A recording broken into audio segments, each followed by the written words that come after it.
அனைவருக்கும் வணக்கம். இன்றைக்கி திணை அரிசி வச்சு பொங்கல் செய்ய போகிறோம். திணை அரிசினால ரொம்ப பயன் இருக்குது. கொலஸ்ட்ரால் கண்ட்ரோல் பண்ணும், வெயிட் லாஸ் பண்ணும், பிபி சுகர் கண்ட்ரோல் பண்ணும். இது எப்படி செய்யுதுன்னு பார்ப்போம். இப்போ ஒரு கப்பில் நான் திணை எடுத்து வச்சுருக்கிறேன். இதை ஒரு பாத்திரத்துக்கு மாற்றிக்குவோம். அதை இப்போ இதில் ஒரு கப்பு பாசி பருப்பு வச்சுருக்கேன். பாசி பருப்பை ஒரு இளம் சூடாக வறுத்துக்கலாம். இப்போ ஒரு கடாய் அடுப்பில் வச்சுருக்கேன். இந்த பாசி பருப்பை இளம் சூடாக அப்படியே வறுத்துக்கணும். சிம்மில் வச்சு இது பண்ணிவிடுங்க. அப்போ தான் இந்த இப்போ நல்லா சூடாக எழுந்துச்சு. இப்போ பொன்னிறமாக நல்லா அதுமாக வறுத்து எடுத்துக்கிட்டேன். அதை ஸ்டவ் ஆஃப் பண்ணிவிடுங்க. இதையும் அந்த அரிசி கூடயே போட்டு கழுவி வச்சிடலாம். அதை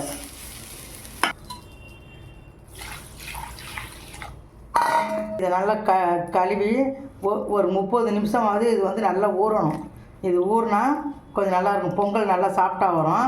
இது ரொம்ப நல்லது. சுகர் உள்ளவங்க இது நல்லா சாப்பிட்லாம். இது சுகர் உள்ளவங்களுக்கு இது சுகர் ரொம்ப கண்ட்ரோல் பண்ணும். இப்போ நல்லா ஊறிட்டு பாருங்கள். 13 மினிட்ஸ் ஆகிடுச்சு.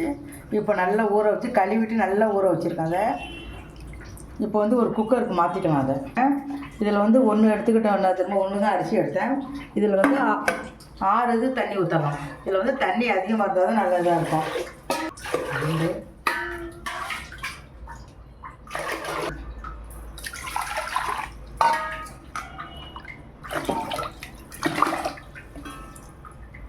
நான் 4 கப்பு தண்ணி வச்சுருக்கேன். இப்போ தேவையான அளவு உப்பு போட்டுக்கலாம். இப்போ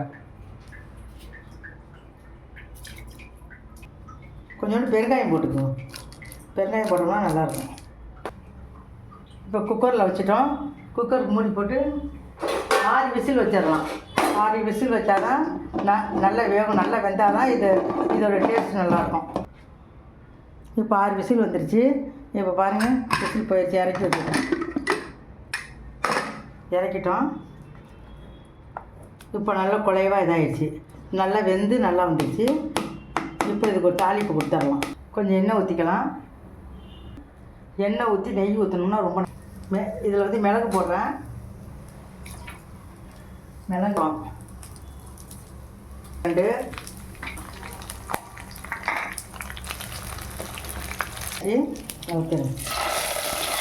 ஊற்றிட்டேன். இப்போ உடனே கிண்டி விட வேணாம். ஒரு 5 நிமிஷம் மூடி வச்சிடலாம்.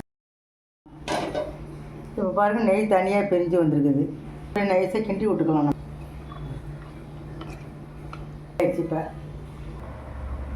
இப்போ பொங்கல் ரெடி ஆயிடுச்சு. பொங்கல் அதுக்கு தகுந்த தேங்காய் சட்னி.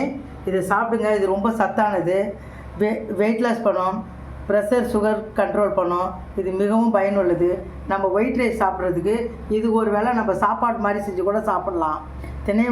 திணை அரிசி அவ்வளோ பயனுள்ளது. சாப்பிட்டு பயன்பெறுங்க. லைக் பண்ணுங்கள், ஷேர் பண்ணுங்கள், கமெண்ட் பண்ணுங்கள். மறக்காமல் சப்ஸ்கிரைப் பண்ணுங்கள். நன்றி, வணக்கம்.